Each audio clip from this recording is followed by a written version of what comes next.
3 راتیں بعد قاہرہ تاریک رات کی آغوش میں گہری نیند سویا ہوا تھا۔ ایک روز پہلے قاہرہ کے لوگوں نے دیکھا تھا کہ ان کی فوج جو مصر سے تیار کی گئی تھی شہر سے باہر جا رہی تھی۔ انہیں بتایا گیا تھا کہ فوج جنگی مشق کے لیے شہر سے باہر گئی ہے۔ نیل کے کنارے جہاں ریتلی چٹانیں اور ٹیلے ہیں وہاں دریا اور ٹیلوں کے درمیان فوج نے جا کر خیمے گاڑ دیے تھے۔ فوج پیادہ بھی تھی، سوار بھی۔ رات کا پہلا نصف گزر رہا تھا کہ قاہرہ کے سوئے ہوئے باشندوں کو دور قیامت کا شور سنائی دیا۔ گھوڑوں کے سرپٹ بھاگنے کی آوازیں بھی سنائی دیں۔ سوئے ہوئے لوگ جاگ اٹھے۔ وہ سمجھے کہ فوج جنگی مشق کر رہی ہے، مگر شور قریب آتا اور بلند ہوتا گیا۔ لوگوں نے چھتوں پر چڑھ کر دیکھا۔ آسمان لال سرخ ہو رہا تھا۔ بعض نے دیکھا کہ دور دریائے نیل سے آگ کے شعلے اٹھتے اور تاریک رات کا سینہ چاک کرتے خشکی پر کہیں گرتے تھے۔ پھر شہر میں سینکڑوں سرپٹ دوڑتے گھوڑوں کے ٹاپو سنائی دیے۔ شہر والوں کو ابھی معلوم نہیں تھا کہ یہ جنگی مشق نہیں، باقاعدہ جنگ ہے، اور جو آگ لگی ہوئی ہے اس میں سوڈانی لشکر کا خاصا بڑا حصہ زندہ جل رہا ہے۔ یہ سلطان صلاح الدین ایوبی کی ایک بے مثال چال تھی۔ انہوں نے دارالحکومت میں مقیم قلیل فوج کو دریائے نیل اور ریتلے ٹیلوں کے درمیان وسیع میدان میں خیمہ زن کر دیا تھا۔ علی بن سفیان نے اپنے فن کا مظاہرہ کیا تھا۔ اس نے سورانی لشکر میں اپنے آدمی بھیج کر بغاوت کی آگ بھڑکا دی تھی اور اس کے کمانداروں سے یہ فیصلہ کروا لیا تھا کہ رات کو جب سلطان کی فوج گہری نیند سوئی ہوئی ہوگی اس پر سوڈانی فوج حملہ کر دے گی اور صبح تک ایک ایک سپاہی کا صفایا کر کے دارالحکومت پر بے خوف و خطر قابض ہو جائے گی، اور سوڈانی فوج کا دوسرا حصہ بحرہ روم کے ساحل پر مقیم فوج پر حملہ کرنے کے لیے روانہ کر دیا جائے گا۔ اس فیصلے اور منصوبے کے مطابق سوڈانی فوج کا ایک حصہ نہایت خفیہ طریقے سے رات کو بحرہ روم کے محاذ کی طرف روانہ کر دیا گیا اور دوسرا حصہ دریائے نیل کے کنارے خیمہ زن فوج پر ٹوٹ پڑا۔ اس فوج نے سیلاب کی طرح 1 میل وسعت میں پھیلی ہوئی خیمہ گاہ پر ہلہ بول دیا اور بہت ہی تیزی سے اس علاقے میں پھیل گئی۔ اچانک خیموں پر آگ کے تیر اور تیل میں بھیگے ہوئے کپڑوں کے جلتے گولے برسنے لگے۔ نیل بھی آگ برسانے لگا۔ خیموں کو آگ لگ گئی اور شعلے آسمان تک پہنچنے لگے۔ سوڈانی فوج کو خیموں میں سلطان ایوبی کی فوج کا کوئی سپاہی نہ ملا، نہ گھوڑا نہ کوئی سوار۔ اس فوج کو وہاں تمام خیمے خالی ملے، کوئی مقابلے کے لیے نہ اٹھا، اور اچانک آگ ہی آگ پھیل گئی۔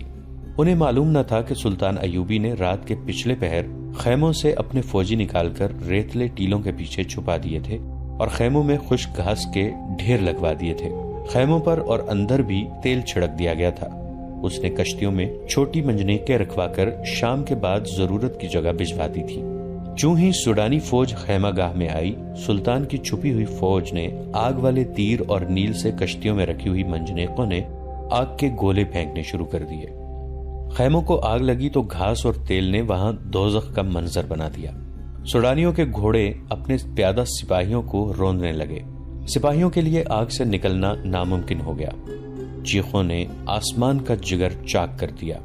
اس قدر آگ نے رات کو دن بنا دیا۔ سلطان ایوبی کی مٹھی بھر فوج نے آگ میں جلتے سوڈانیوں کی فوج کو گھیرے میں لے لیا۔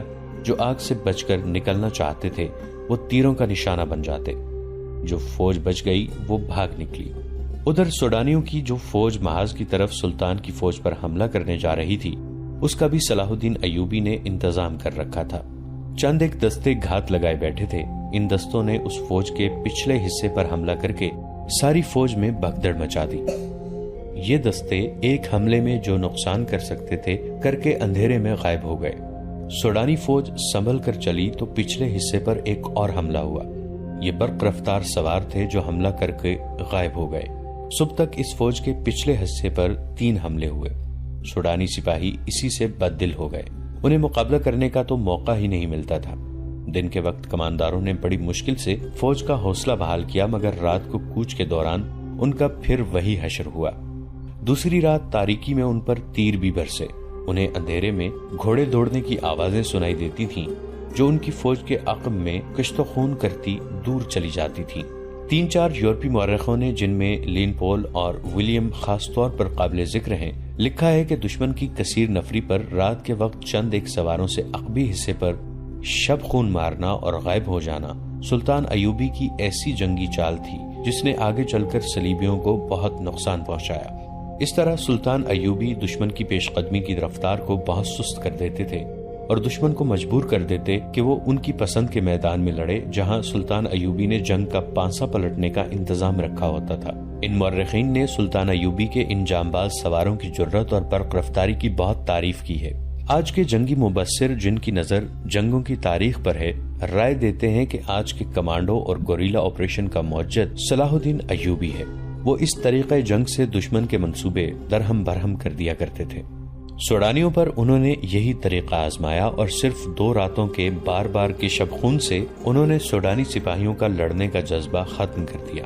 ان کی قیادت میں کوئی دماغ نہ تھا، یہ قیادت فوج کو سنبھال نہ سکی۔ اس فوج میں علی بن سفیان کے بھی آدمی سوڈانی سپاہیوں کے بیس میں موجود تھے۔ انہوں نے یہ افواہ پھیلا دی کہ عرب سے ایک لشکر آ رہا ہے جو انہیں کاٹ کے رکھ دے گا۔ انہوں نے بددلی اور فرار کا رجحان پیدا کرنے میں پوری کامیابی حاصل کی۔ فوج غیر منظم ہو کر بکھر گئی۔ نیل کے کنارے اس فوج کا جو حشر ہوا وہ عبرتناک تھا۔ یہ افواہ غلط ثابت نہ ہوئی کہ عرب سے فوج آ رہی ہے۔ نور الدین زنگی کی فوج آ گئی جس کی نفری بہت زیادہ نہیں تھی۔ بعض مورخوں نے 2000 سوار اور 2000 پیادہ لکھی ہے، بعض کے اعداد و شمار اس سے کچھ زیادہ ہیں۔ تاہم یہ صلاح الدین ایوبی کو سہارا مل گیا اور انہوں نے فوراً اس کمک کی قیادت سنبھال لی۔ اس کیفیت میں جبکہ سوڈانیوں کا 50,000 لشکر سلطان ایوبی کے آگ کے پھندے میں اور ادھر صحرا میں شبخونوں کی وجہ سے بد نظمی کا شکار ہو گیا تھا، یہ تھوڑی سی کمک بھی کافی تھی۔ سلطان ایوبی اس کمک سے اور اپنی فوج سے سوڈانیوں کا قتل عام کر سکتے تھے، لیکن انہوں نے ڈپلومیسی سے کام لیا۔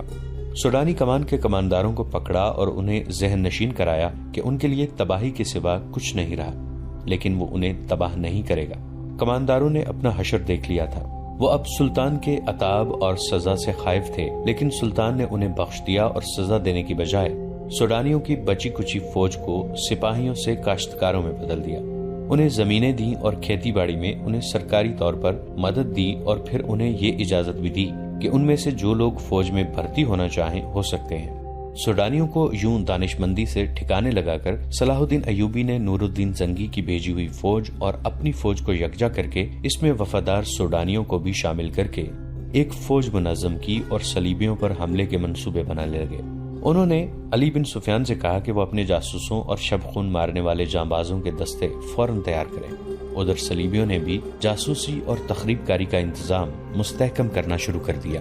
صلاح الدین ایوبی کے دور کے وقائع نگاروں کی تحریروں میں ایک شخص سیف اللہ کا ذکر ان الفاظ میں آتا ہے کہ اگر کسی انسان نے صلاح الدین ایوبی کی عبادت کی ہے تو وہ سیف اللہ تھا۔ سلطان ایوبی کے گہرے دوست اور دست راست بہاؤالدین شداد کی اس ڈائری میں جو آج بھی عربی زبان میں محفوظ ہے، سیف اللہ کا ذکر ذرا تفصیل سے ملتا ہے۔ یہ شخص جس کا نام کسی باقاعدہ تاریخ میں نہیں ملتا، صلاح الدین ایوبی کی وفات کے بعد 13 سال زندہ رہا۔ وقائع نگار لکھتے ہیں کہ اس نے عمر کے یہ آخری 17 سال سلطان ایوبی کی قبر کی مجاوری میں گزارے تھے۔ اس نے وصیت کی تھی کہ وہ مر جائے تو اسے سلطان کے ساتھ دفن کیا جائے، مگر سیف اللہ کی کوئی حیثیت نہیں تھی۔ وہ ایک گمنام انسان تھا جسے عام قبرستان میں دفن کیا گیا، اور وہ وقت جلدی ہی آ گیا کہ اس قبرستان پر انسانوں نے بستی آباد کر لی اور قبرستان کا نام و نشان مٹا ڈالا۔ تاریخی لحاظ سے سیف اللہ کی اہمیت یہ تھی کہ وہ سمندر پار سے صلاح الدین ایوبی کو قتل کرنے آیا تھا۔ اس وقت اس کا نام میگنا نامریوس تھا۔ اس نے اسلام کا صرف نام سنا تھا، اسے کچھ علم نہیں تھا کہ اسلام کیسا مذہب ہے۔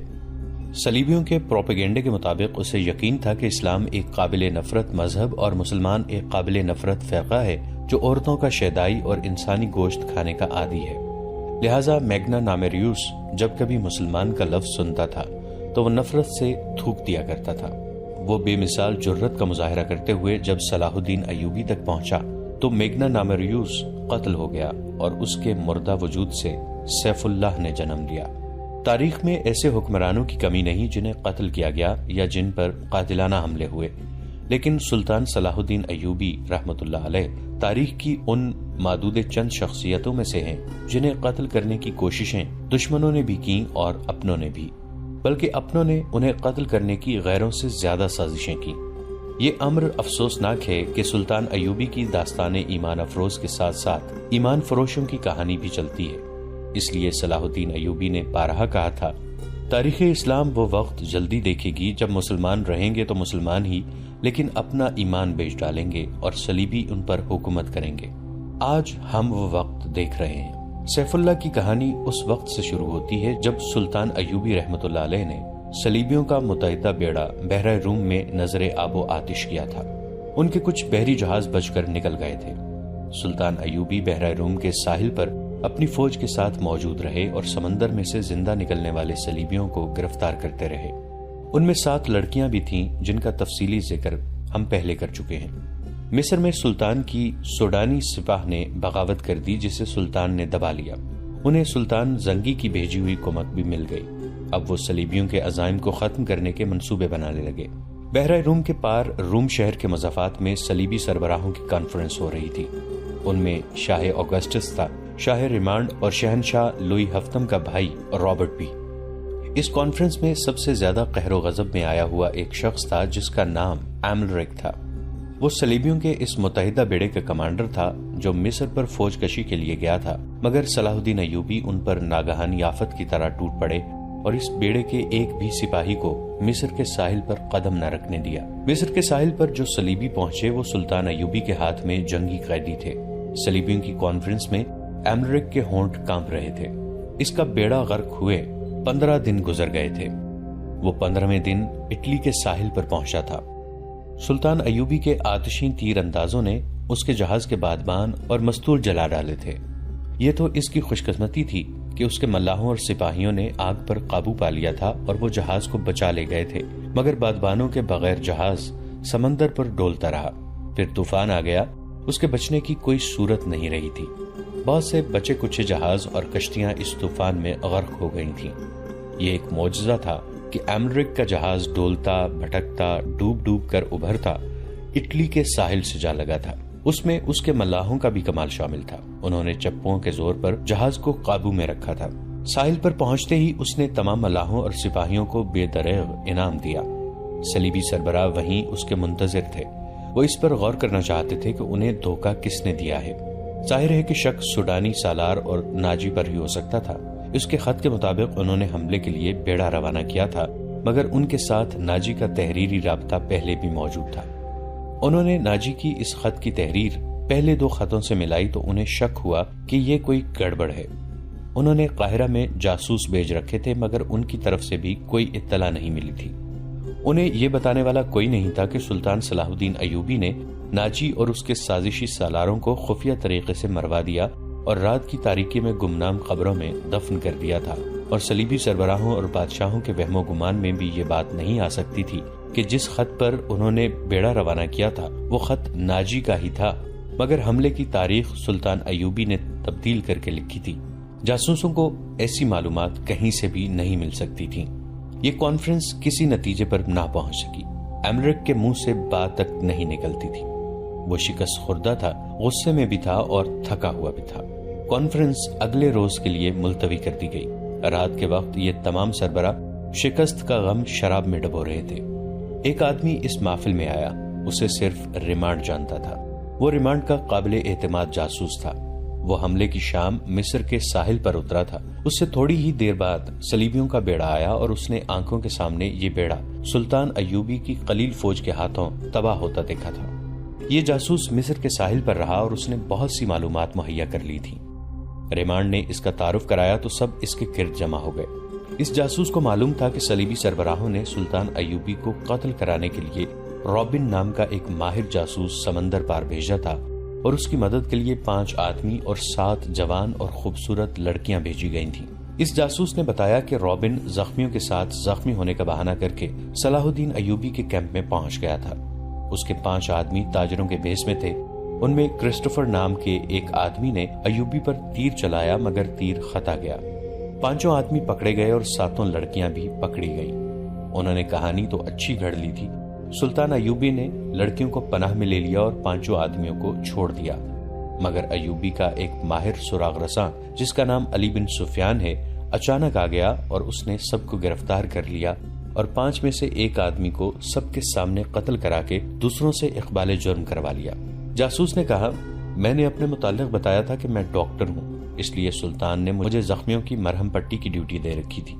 وہیں مجھے یہ اطلاع ملی کہ سوڈانیوں نے بغاوت کی تھی جو دبا لی گئی ہے اور سوڈانی افسروں اور لیڈروں کو ایوبی نے گرفتار کر لیا ہے۔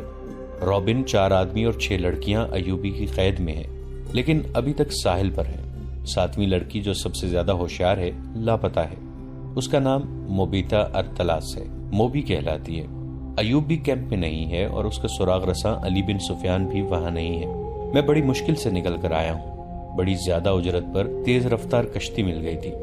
میں یہ خبر دینے آیا ہوں کہ رابن، اس کے آدمی اور لڑکیاں موت کے خطرے میں ہیں۔ مردوں کا ہمیں فکر نہیں کرنا چاہیے، لڑکیوں کو بچانا لازمی ہے۔ آپ جانتے ہیں کہ سب جوان ہیں اور چنی ہوئی خوبصورت ہیں۔ مسلمان ان کا جو حال کر رہے ہوں گے اس کا تصور آپ کر سکتے ہیں۔ ہمیں یہ قربانی دینی پڑے گی، شاہ اوگسٹس نے کہا۔ اگر مجھے یقین دلایا جائے کہ لڑکیوں کو جان سے مار دیا جائے گا تو میں یہ قربانی دینے کے لیے تیار ہوں، ریمانڈ نے کہا۔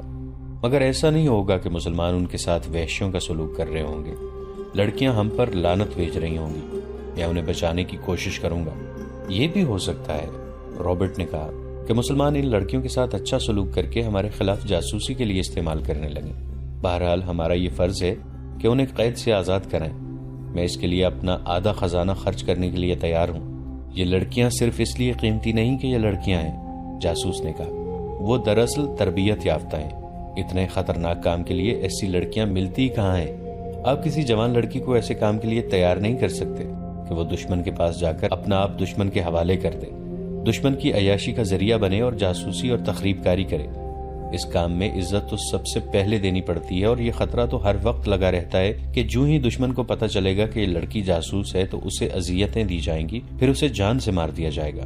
ان لڑکیوں کو ہم نے زر کثیر صرف کر کے حاصل کیا ہے، پھر ٹریننگ دی، انہیں بڑی محنت سے مصر اور عرب کی زبان سکھائی تھی۔ ایک ہی بار 7 تجربہ کار لڑکیوں کو ضائع کرنا عقل مندی نہیں۔ کیا تم اعتماد سے کہہ سکتے ہو کہ لڑکیوں کو ایوبی کے کیمپ سے نکالا جا سکتا ہے؟ آگسٹس نے پوچھا۔ جی ہاں، جاسوس نے کہا، نکالا جا سکتا ہے۔ اس کے لیے غیر معمولی طور پر دلیر اور پختہ کار آدمیوں کی ضرورت ہے، مگر یہ بھی ہو سکتا ہے کہ وہ 1-2 دنوں تک رابن اور اس کے 4 آدمی اور لڑکیوں کو قاہرہ لے جائیں۔ وہاں سے نکالنا بہت ہی مشکل ہوگا۔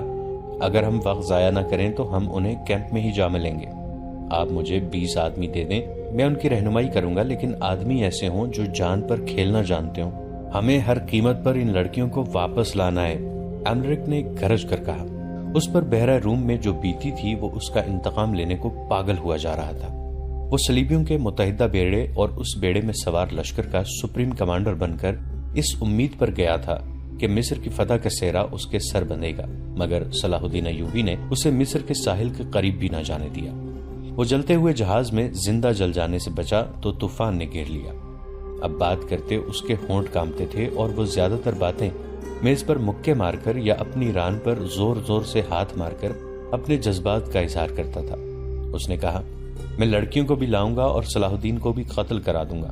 میں انہی لڑکیوں کو مسلمانوں کی سلطنت کی جڑیں کھوکھلی کرنے کے لیے استعمال کروں گا۔ میں سچے دل سے آپ کی تائید کرتا ہوں شاہ ایملرک، ریمانڈ نے کہا۔ ہمیں تربیت یافتہ لڑکیوں کو اتنی آسانی سے ضائع نہیں کرنا چاہیے، نہ ہم کریں گے۔ آپ سب کو اچھی طرح معلوم ہے کہ شاہ کے حرموں میں ہم کتنی لڑکیاں داخل کر چکے ہیں۔ کئی مسلمان گورنر اور امیران لڑکیوں کے ہاتھوں میں کھیل رہے ہیں۔ بغداد میں یہ لڑکیاں عمرا کے ہاتھوں ایسے متعدد افراد کو قتل کرا چکی ہیں جو صلیب کے خلاف نعرہ لے کر اٹھے تھے۔ مسلمانوں کی خلافت کو ہم نے عورت اور شراب سے 3 حصوں میں تقسیم کر دیا ہے۔ ان میں اتحاد نہیں رہا، وہ عیش و عشرت میں غرق ہوتے جا رہے ہیں۔ صرف 2 آدمی ہیں جو اگر زندہ رہے تو ہمارے لیے مستقل خطرہ بنے رہیں گے، ایک نور الدین زنگی اور دوسرا صلاح الدین ایوبی۔ اگر ان دونوں میں سے ایک بھی زیادہ دیر تک زندہ رہا تو ہمارے لیے اسلام کو ختم کرنا آسان نہیں ہوگا۔ اگر صلاح الدین ایوبی نے سوڈانیوں کے بغاوت دبا لی ہے تو اس کا مطلب یہ ہے کہ یہ شخص اس حد سے زیادہ خطرناک ہے جس حد تک ہم اسے سمجھتے رہے ہیں۔ ہمیں میدان جنگ سے ہٹ کر تخریب کاری کا محاذ بھی کھولنا پڑے گا۔ مسلمانوں میں تفرقہ اور بے اطمینانی پھیلانے کے لیے ہمیں ان لڑکیوں کی ضرورت ہے۔ ہمیں اپنے کامیاب تجربوں سے فائدہ اٹھانا چاہیے، لوئی ہفتم کے بھائی رابرٹ نے کہا۔ ناظرین، آج کی قسط میں اتنا ہی۔ ہماری نئی ویڈیوز سے باخبر رہنے کے لیے ہمارے اس چینل کو سبسکرائب کر کے نیچے موجود بیل آئیکن کو ضرور پریس کیجیے گا۔ آپ سے ملاقات ہوگی نئی ویڈیو کے ساتھ، تب تک کے لیے ہمارا اور آپ کا اللہ نگہبان۔